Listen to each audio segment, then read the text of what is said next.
Hi! మొక్కలు పెంచుదాము, try చేద్దాము అని మనీ ప్లాంట్ ఒకటి, ఇంకా కలర్ కలర్ లీవ్స్ ఇదేదో బాగా నచ్చిందని తీసుకొచ్చాను. బట్ కుండీ తెచ్చి మార్చేలోపు కొంచెం వాడిపోయింది. బట్ ఇప్పుడు వేసాను కాబట్టి కుండీలో ఫ్రెష్గా చూడాలి. పెద్దదేమో కొరియాండర్ అండ్ పుదీనా వేద్దామని తీసుకొచ్చాను.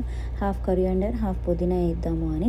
ఈ మట్టి ఏమో కంపోస్ట్ మిక్స్ చేసి డాలర్ స్టోర్స్లో ఫ్రెష్ కోస్ట్లో దొరుకుతాయి అన్నమాట. అది తీసుకొచ్చేసి సగం కొరియాండర్ క్రష్ చేసి పెట్టుకున్నాను. పుదీనా ఏమో రూట్స్ వచ్చాక వేస్తే బాగుంటుందని ఇలా బాటిల్లో వాటర్ వేసి పెట్టాను అనమాట. నేను కొరియాండర్ క్రష్ చేసి వేసాను. మా డాడీ ఏమో గింజలు వేయాలి, క్రష్ చేసేసావేంటి అంటున్నారు. బట్ చూడాలి వస్తాయో రావో. నేను ఇండియాలో మొక్కలు బాగా పెంచాను. బట్ ఇక్కడ కెనడా క్లైమేట్కి వింటర్స్లో బతుకుతాయో లేదో అని చాలా భయం వేస్తుంది. మొక్క తెచ్చి 3 డేస్లో కుండీ మార్చేలోపే కొంచెం వాడిపోయింది. బట్ ఇప్పుడు ఫ్రెష్గా వేసాను. చూడాలి. Hoping for the best. మంచిగా పెంచాలనుకుంటున్నాను. మంచిగా పెరిగితే నేను మళ్ళీ వీడియో చేసి పెడతాను. ఫైనల్లీ ఇండోర్ ప్లాంట్స్ లోపల పెట్టేశాక మిగతావి ఇలా సెట్ చేశాను. వాటరింగ్ చేశాను. ఒక పువ్వు కూడా వచ్చింది అండ్ కొరియాండర్లో మొలకలు కూడా వచ్చాయి. చాలా ఫ్రెష్గా అనిపిస్తున్నాయి. పుదీనా కూడా నాటేశాను. కొరియాండర్ ఎలా వస్తుందో చూడాలి. బాయ్.